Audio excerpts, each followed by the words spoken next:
Am Ende dieser Folge mussten wir eine schwere Entscheidung treffen. Das ist Cleo und ich bin Rob. Wir sind Tätowierer aus Köln und haben unser altes Leben hinter uns gelassen. Gemeinsam mit unseren Katzen starten wir eine Weltreise unter Segeln. Echt, chaotisch, voller Herz.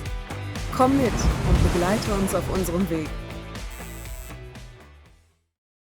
Was zuletzt geschah. Ich würde mal behaupten, wir segeln. Unsere mobile Tankstelle, die wir da gebaut haben, funktioniert natürlich nicht. Warum auch immer. Dieses Boot ist verdammt. Aber es soll auch noch ein bisschen Wetterchen kommen. Hoffe ich mal nicht, dass es allzu schlimm wird. Es ist jetzt seit 1,5 Tagen Funkstelle. Das letzte, was ich gesehen habe, war, dass die ihren Kurs drastisch geändert haben. Ich mache mir gerade richtig Sorgen und ich weiß nicht, was ich machen soll. Uns ist in einer 1 Sekunde einfach der Motor abgeraucht. Und original 2 Sekunden später ist das Großsegel gerissen. Dann war noch Sturm und wir driften hier schön. Und jetzt kommen wir wirklich nicht mehr weiter. Oh, da kommt uns wohl die Küstenwache einsammeln, ne? Ich werde morgen früh losfahren und komme zu euch und hole euch ab, alleine. Und wir hängen jetzt hier an der Mooringline und wissen nicht, wie wir wegkommen. Ganz früh am Morgen in den Hafen gezogen werden. Es war eine ziemlich schaukelige Nacht hier.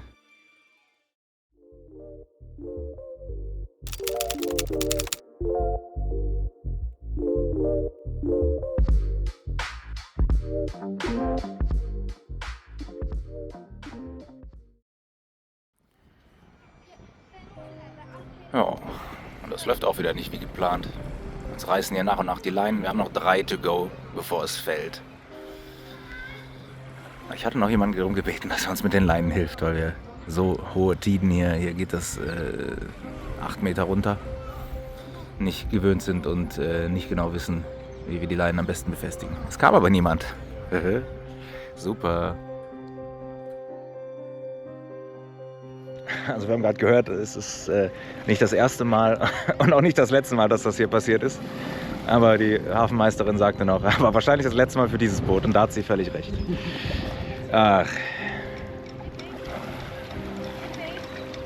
Ja, also kann man sich schon mal merken, wenn die Ebbe kommt, nicht ein paar Minuten zu spät am Boot sein und nicht den Moment verpassen, wo sich das Boot in die falsche Richtung lehnt. Oh. Naja, was soll man sagen, ne? Haben wir wieder was gelernt, oder? Ja, wir sagen, Dummheit schützt vor Strafe nicht, aber noch gibt's keine Strafe, also. Das lernt man nicht alles, ne? Ja, das, was man dann nicht will, ist, dass wenn man mal kurz hier auf den Rost klopft, ne? Dass man dann ein Loch im Rumpf hat, ne?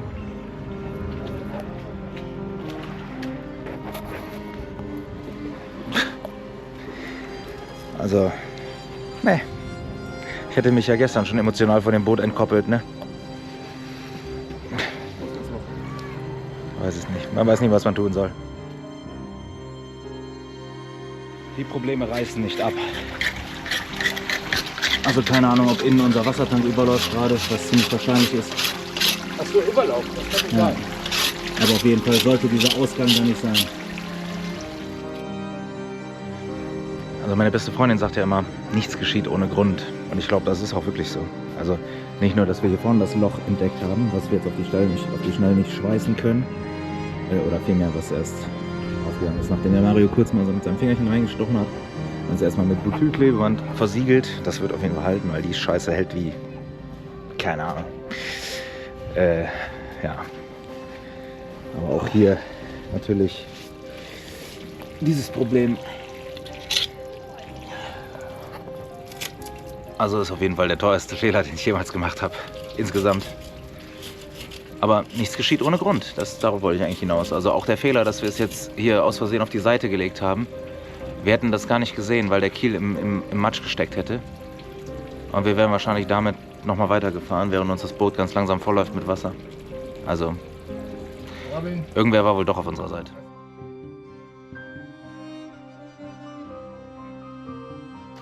Und weil es ja mit den schlechten Nachrichten noch nicht reicht, ne, haben wir gerade noch Folgendes gefunden.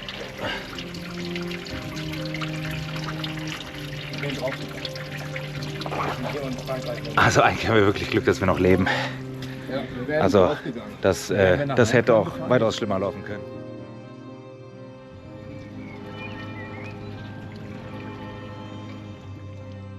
Die Flut kam und wir wussten nicht, ob unser Schiff das überstehen wird.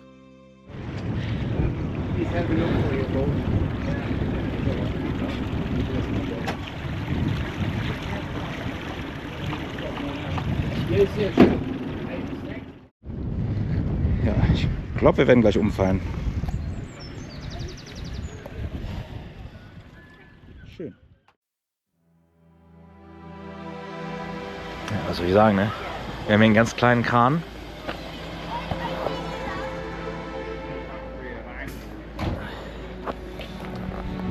Und da muss jetzt unser kleinen Scheißhaufen hier unten da rausholen.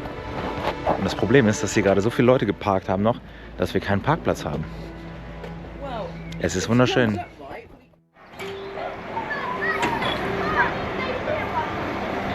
So, das Wasser kommt zurück. Und jetzt hoffen wir einfach mal, dass sie gleich wieder schwimmt. Und nicht vollläuft mit Wasser. Das wäre unschön. Ich habe glücklicherweise eben noch die Fenster zugemacht. Ja, und die Jungs bereiten sich schon vor hier. Mal gucken, was das gibt.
Das Wasser kommt höher. Ja, aber das Fenster, was ich zugemacht habe, ist noch nicht betroffen. Also vielleicht wird es noch sein.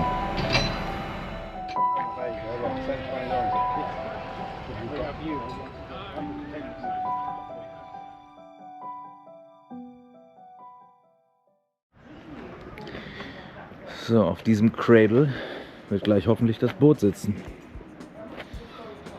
Der BMW ist noch ein bisschen im Weg. Ich hoffe, es stört ihn nicht, wenn er ein paar Kratzer kriegt, wenn mein Boot in sein Dach fällt. Ach, scheiße, ey.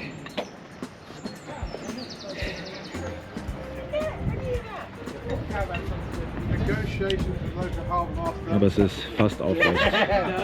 Jetzt müssen wir nur noch diese Schätzchen hier irgendwie in diesem Boot befestigen. Der Kapitän ist so eben auf das Boot gestiegen, wahrscheinlich zum letzten Mal im Wasser. Ja, also der Kran soll jetzt das Boot heben und der ist noch nicht mal aus dem Wasser, der hat jetzt schon 16 Tonnen auf der Uhr. Und woran liegt das? Dass wir bei unserem kleinen Manöver hier einfach mal die komplette Bilge voll mit Wasser haben. Wunderschön. Wunderschön. Das Boot ist jetzt auf jeden Fall offiziell hin. Das ist es auf jeden Fall gewesen.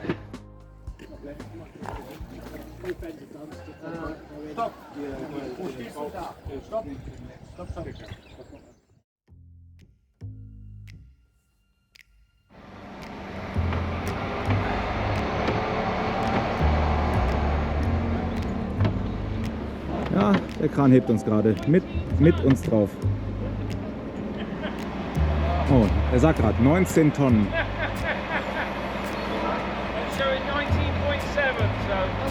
Oh. Fast 10 Tonnen einfach nur. That's crazy.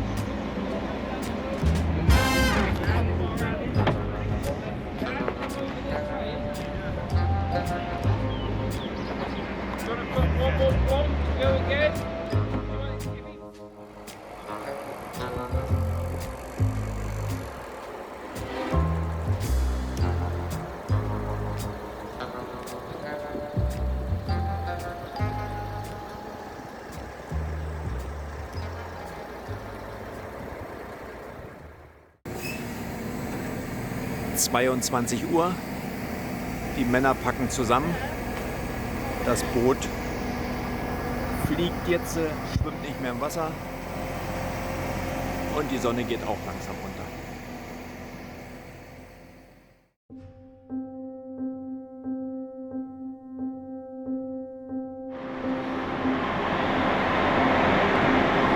Ja. Da unten ist immer noch unser Loch. Und da jetzt die ganze Bilge voll mit Wasser ist, läuft da alles raus. Und irgendwie hauptsächlich Diesel. Habe ich das Gefühl. Der sollte eigentlich oben schwimmen. Ich habe keine Ahnung, was hier los ist, wirklich. Ich weiß auch nicht wirklich, was ich tun soll. Außer diesen Eimer in diese Tonne zu entleeren und diese Tonne hinten in den Waste-Kanister zu schütten. Warum? Warum? Warum bin ich so dumm? Ich habe keine Ahnung. Ich kann es euch nicht mal beantworten. Schwamm drüber, ne? Schwamm drüber.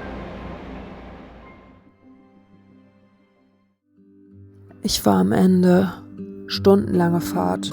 Kaum noch Kraft. Aber ich musste zu ihm. 2 Wochen Angst, dass er stirbt. Und dann sehe ich ihn. Ich falle ihm einfach nur in die Arme, weil ich froh bin, dass er lebt. Weil ich ihn liebe.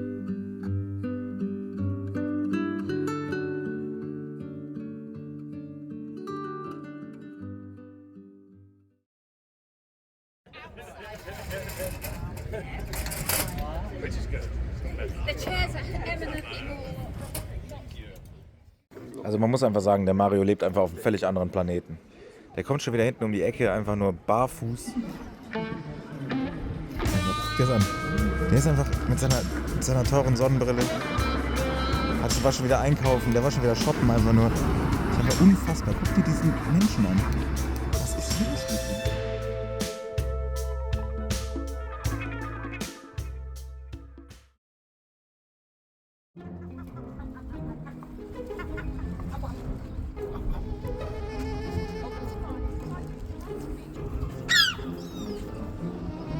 Trauen dir nicht. Würde ich auch nicht.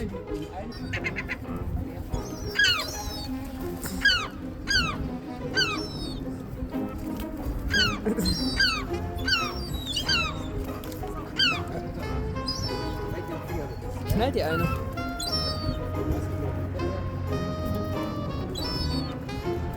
Die eine schwebt einfach über Mario. Also nachdem der Mario gerade die Möwen gefüttert hat, ist ihm etwas zu spät aufgefallen, dass sie im Finger abgebissen haben. Das ist so doof, ne? Wirklich. So, der Mario lebt wieder sein bestes Leben hier.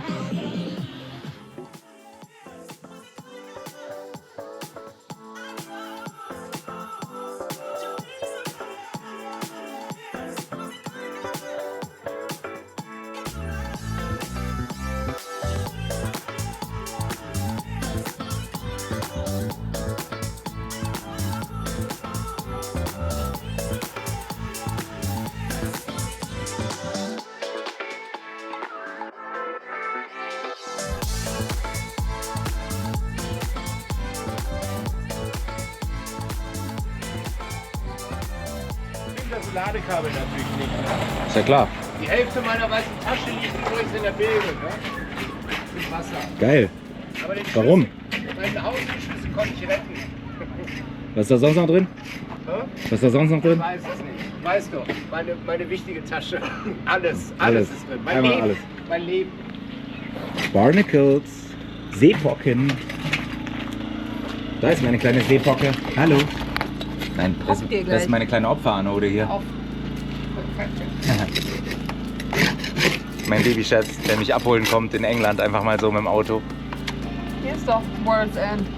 Irgendwo in der Nähe. Land's End. Nein, The World's World's End. End auch? World's End ist auch ein Pub. Ja, ich weiß. Ich glaube, die spielt vielleicht sogar hier. Ist doch aus England. Ja.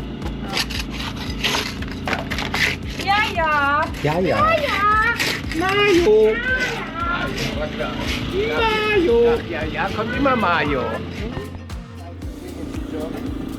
Die Touristenattraktion hier im Ort.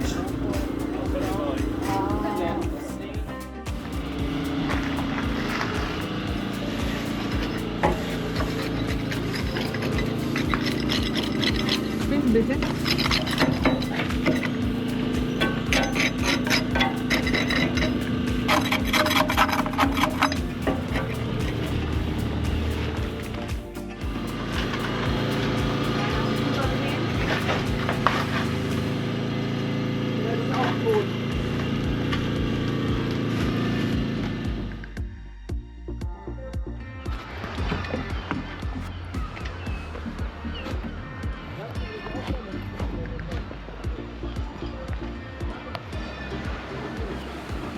Wie kriege ich die jetzt zurück?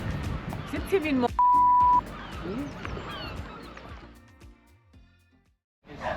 Aber bis es schräg ist, musst du den Deckel bitte drauf halten.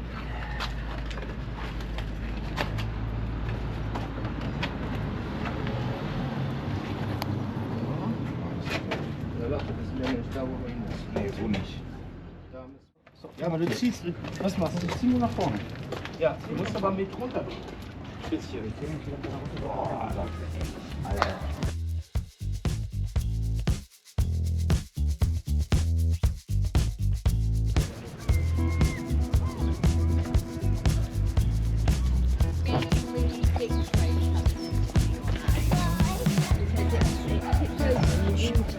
Yeah, that's ours.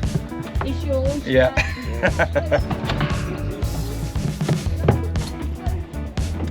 Ach so.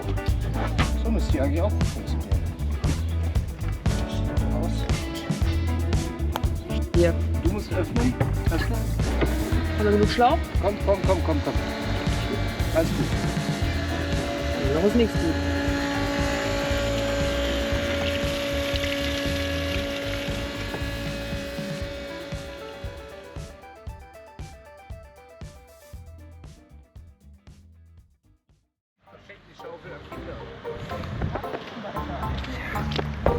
Die graben einfach nach Wattwürmern. Selbstverständlich. Wenn die unbedingt noch angeln wollen.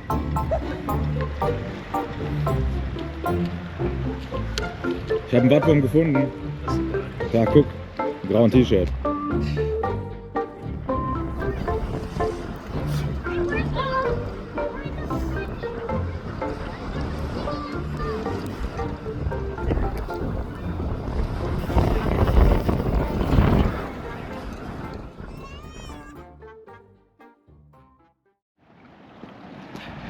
Ja. Mitternachtsangeln. In England. Ich lerne das jetzt mal.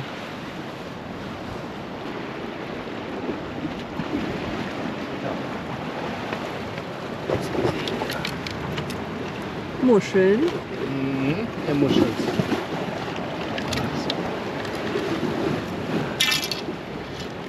Das ist die Schiffsangel. Die sieht gut aus noch. Der Mayo bringt der Cleo jetzt Angeln bei. Ja, nicht wirklich. Ja.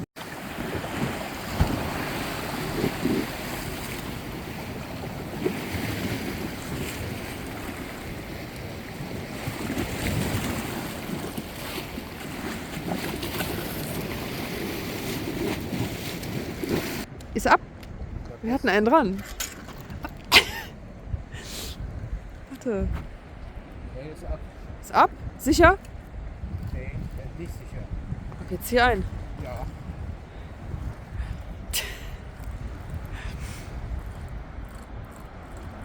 Da werbe ich einmal. Guck dir das an. Ja, Hammer. Jawohl! Da ist unser Fisch. Hol rein. Den befreien wir natürlich, Leute, ne? Der bleibt nicht. Es sei denn, der ist lecker. Nein, der ist nicht lecker. Den befreien noch- wir. hast du- Ja. She wrote you a letter so you wouldn't Dear forget Thea, her. Wish I could care less. It isn't my unser Traum. place to know what it says. My heart is a front page. It won't act its own age. It aches as it Zwischen Ebbe und Flut sind wir gewachsen. I'm out of my head. Say that we're fine and all. Du hast uns gehalten, wenn alles schwankte. For someone who finds it hard to remember, where's that common sense? Mehr als Stahl. Ein Zuhause auf Zeit. I wish to forget like normal people forget. Salz auf der Haut. Geschichten in den Narben.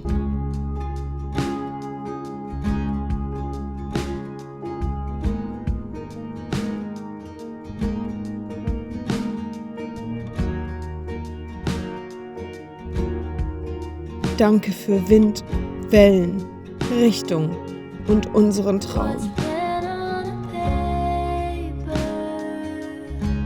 Just wait till you met her. Wir verabschieden uns von der Ater. But something so often I don't Mach's gut, altes Mädchen.